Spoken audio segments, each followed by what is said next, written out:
These are really great pictures.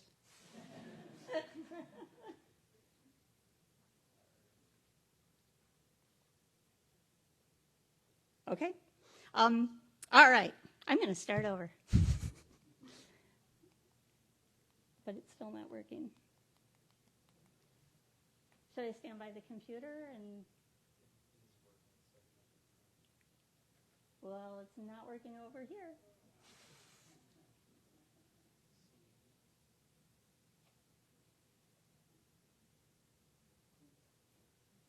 I really hate for you to miss the pictures.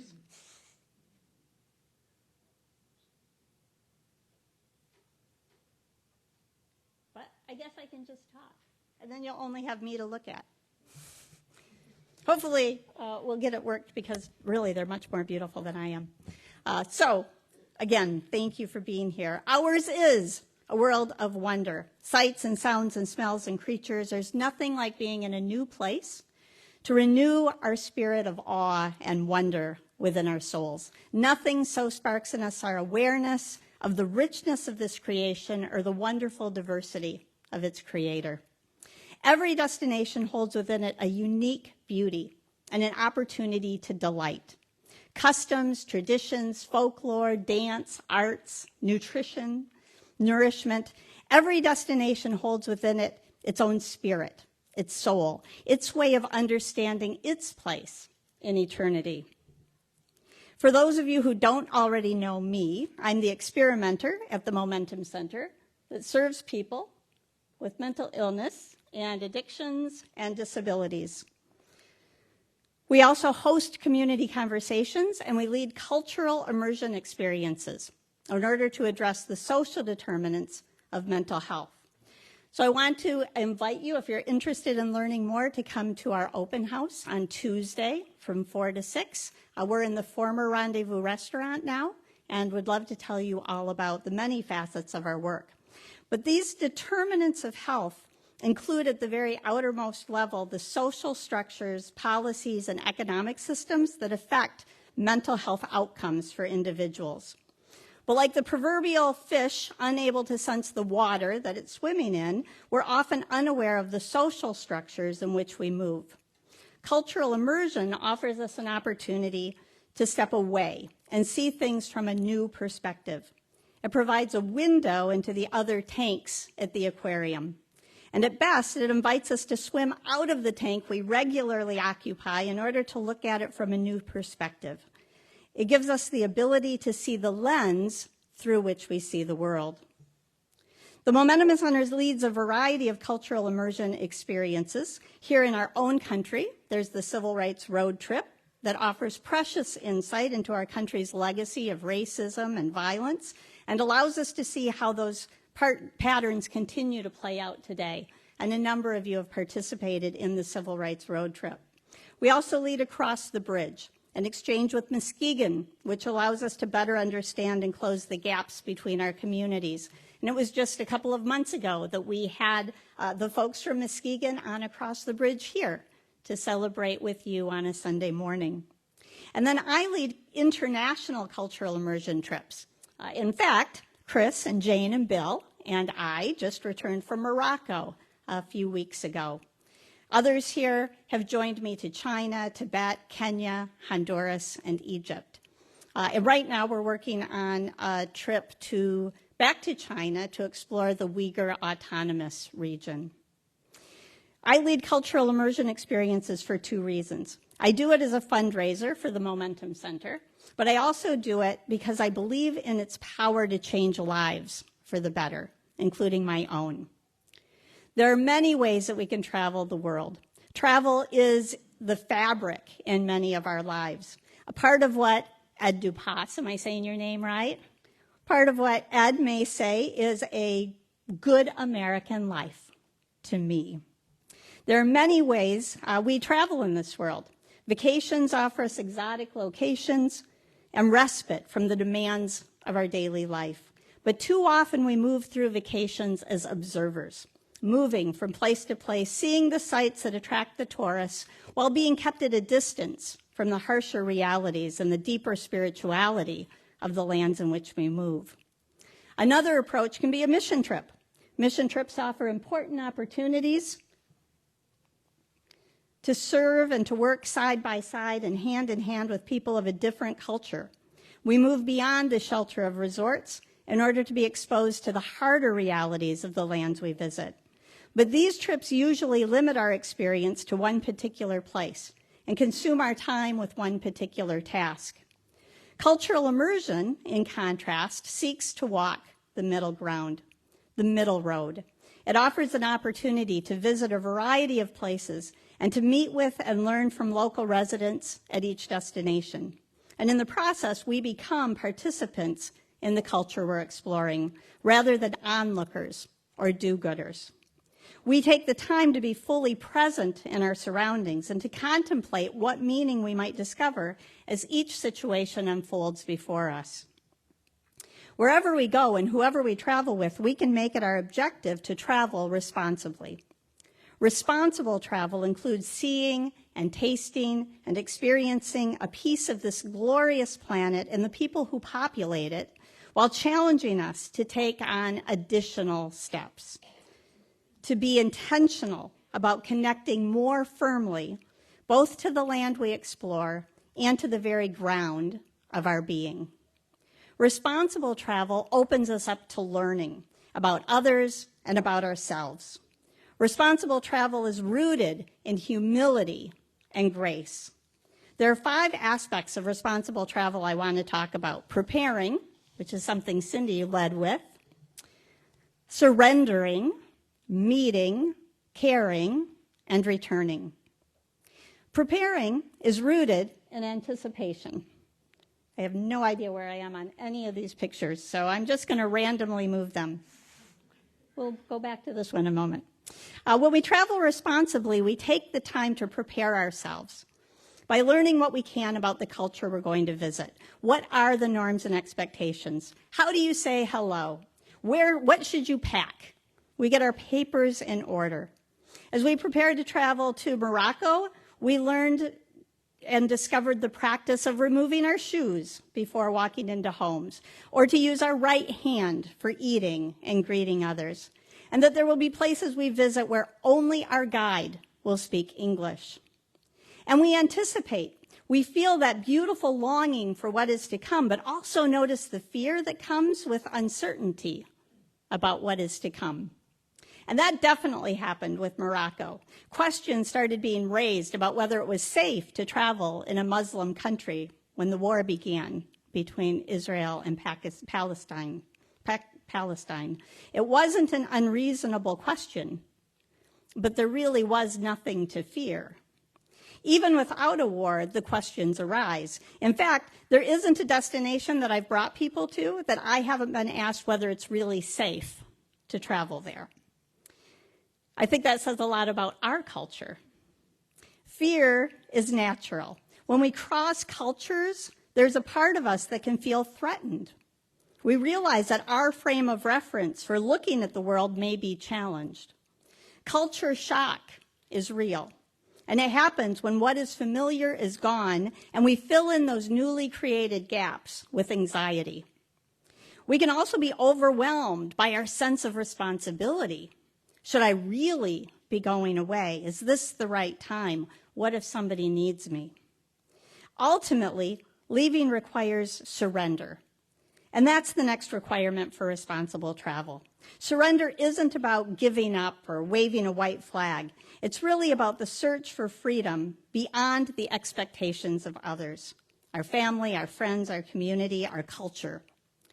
Jaakko Hammann, in his book, Just Travel, says that travel promises a self that is more open to transcendence, truer to itself, more connected to others, and less defensive, a self that feels alive. Surrendering is a total body response that brings deeper awareness of our connectedness with all around us, as well as with the divine. When we're in the process of travel, surrender calls us to voluntarily give up our need to control. It requires assuming a posture of observation, listening, and inquiring, instead of criticizing, rationalizing, or withdrawing. It means setting aside fear, inflexibility, comparison, and suspicion in order to lean into trust. It means relying on strangers in a strange land every day to guide and direct us, to introduce us to their ways and their customs. It requires the kind of trust that found me and 3 of my fellow travelers in a public hammam toward the end of our time in Morocco. I'm actually caught up on my slides. Fabulous. With her 6-year-old daughter as our interpreter, our hostess Rashida brought us to the corner store for supplies: black soap, exfoliating glove, a comb, and then into the hammam, where she turned us over to 2 attendants to wash us, scrub us, and introduce us to the gift of community among girls and women of all ages who come together without shame or embarrassment for their weekly bath. Meeting is the next aspect of responsible travel, and Rashida was just one of the very special people we met in Morocco. And I love Cindy's list of all of the people she's met and continues to carry in her heart.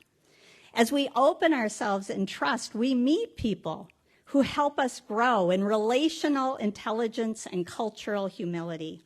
To meet people fully, we're called upon to open our senses and practice seeing, listening, touching, smelling, and eating. The smells of Morocco were exotic and enticing, and sometimes a bit offensive. Several times we stopped to enjoy the music of the birds that would hover around us.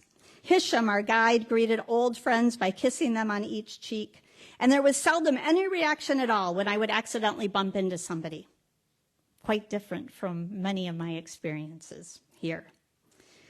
Meeting is about suspending judgment, about letting people be who they are without needing to make them more like us. It's about asking questions that go beneath the surface and listen to deeper answers. Responsible travel also requires appreciation, recognizing the sacrifices people have made for us. In Morocco, that included recognizing and appreciating the people who opened their homes to serve us a meal, who taught us to cook, and who danced with us, who walked across the land with us while we rode on their mules so that we could enjoy a meal in a cave with nomads, who took time out of their lives to visit over a tea flavored with mint and a generous dose of sugar. For me, meeting meant finding a new appreciation for the discipline of praying 5 times a day. It's easy to stand in judgment of such a practice and to criticize an expression of faith that would require such an action. What a ridiculous thing to require. How absolutely inconvenient to drop everything you're doing 5 times a day to pray. It's absurd. But there was a true beauty in the discipline and in the act of reverence. Now, I recognize that there's probably a high degree of superstition among practitioners of the call to prayer, not unlike people in our own country who give credit to the number of supporters on Facebook who join them in prayer to accomplish healing and other minor miracles. Many of us here are much wiser for having experienced the scientific revolution. We've discovered that neither God nor the universe works in such neat and tidy ways. We know that our prayers are intended to move us into the action we seek. So I wonder why we so often feel so much less committed to doing that work. I mean, if we don't believe that God is going to intervene to bring about peace and healing, if we don't believe God is going to intervene to bring about social justice and restore human rights and human dignity, if we don't believe God is going to intervene to set things right, then shouldn't we be working harder than ever, demonstrating ever more fervor in our commitment to accomplish such things? Creating a more just world is, I believe, our task. And responsible travel allows us a platform for directly going about that work, a platform built on caring. Genuine caring is the fourth aspect of responsible travel. Genuine caring recognizes our complicity with unfair systems and opens us up to being personally affected by the experiences of others. Caring means that when there's a drought, you listen to the suggestion of your guide and skip your usual shower, even after you've spent an hour and a half traveling across the desert by camel. It means that you shop at collectives and spend your money in ways that will most benefit the people in the places that you're visiting. It means seeing a burqa and simultaneously expressing concern for gender equality and expressing respect for women who cover their hair and maybe their face because of piety, modesty, family respect, or even a demonstration of cultural views that reject Western culture. Caring means overcoming privileged irresponsibility, since traveling is in itself a privilege tied to capitalism. It means entering into deep solidarity with others, a solidarity that embraces and celebrates vast differences between people without trying to erase those differences. Hamann writes, the human footprint can also be seen in socio-political and socio-economic impacts on persons and communities, which remind us of our privilege. Our world is desperately in need of this deep sense of belonging to a diverse humanity. Caring required me several years ago to redefine the idea of blessings, to stop believing that the material things that I possess are blessings from any kind of God at all. Because if that were so, then there are way too many people that a God who gives out blessings has turned their back on and has simply chosen not to bless. And what kind of God would that be? What I had taken to be blessings, what I had thanked God for in the past as blessings, were nothing of the sort. If anything, they were stumbling blocks that distracted me from the plight of people around the world, barriers that artificially separated me from others, obstacles to keep me from embracing my interdependence with everyone else, an interdependence that the people I met in Morocco recognized and celebrated. How amazing to be in a community where during the Muslim holidays, the Jews prepare the food for their Muslim neighbors, while the Muslims return the favor during Jewish holidays. And while I would never romanticize poverty, and Morocco is indeed an impoverished country, I believe that there is something that we can learn about a life with less possession, a life less worried about protecting those possessions, a life that does require engagement in a struggle to survive, but that doesn't require the chaos and stress that our first world country so often invites into our lives. A world in which Ed DePass and the rest of us may find ourselves not quite being ready to be found in. It has me wondering about human evolution and whether we're evolving toward something or away from something. What happens when we invert Maslow's hierarchy? Do we seek meaning and self-actualization because we've forgotten who we are? Where might we find a balance between living with nature and mastering it? Caring also means that while we're learning about and interacting with others, that we're paying attention to what is happening to us. Are we experiencing trust, gratitude, love? Responsible travel requires that our deeper levels of awareness will be translated into deeper levels of compassion and empathy as we return home. At the very least, we will have been transformed into ambassadors for the country or culture we've come to know, which brings us to the last aspect of responsible travel, return. We return with the responsibility of telling the story so that others can engage in whatever way they are able, making a donation, sponsoring a student, signing up for a cultural immersion experience themselves. In this way, our contribution is invaluable. We are the people charged with making other people care. We all return from cultural immersion experiences touched in different ways, moved by different experiences. But every one of us who's willing to open our eyes to new realities will be changed. We'll begin to see the lens of our own cultural upbringing, and that will allow us to recognize when it's time to break old patterns and redefine relationships. Too often, we Westerners have tried to help people of other cultures by telling them what they need and then giving it to them, knowing all the while that what they need most is to be more like us. They don't need to be more like us. Responsible travel knows that and understands that it's time to engage in a different dialogue. We start by asking, what is it we have to learn? How can we be of assistance to others? And then there's an even more important question to ask. We need to approach our brothers and sisters, our siblings from other cultures and say with all humility, I'm on a journey in this life. Will you walk with me? Will you help me find my way? By reveling in the intricate and unique work of the hands that fashioned and shaped this universe, and through interaction with diverse people with which our world has been populated, we find the godness that has always been in, with, between, and among us, the divine that we acknowledge in ourselves and others when we use the term namaste. And so I close with a traveling blessing, amended from Bishop Woody White.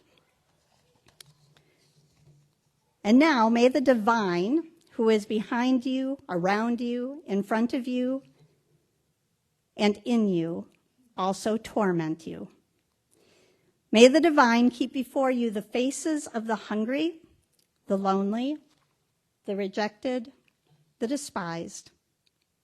Also the beauty of nature, hospitality, and the kindness of strangers. May the divine afflict you as you meet and witness hurt, the wounded, the oppressed, the abused, the victims of violence. May you be reminded that you are part of humanity and nature as you witness the exploitation and destruction of communities and the earth's natural resources.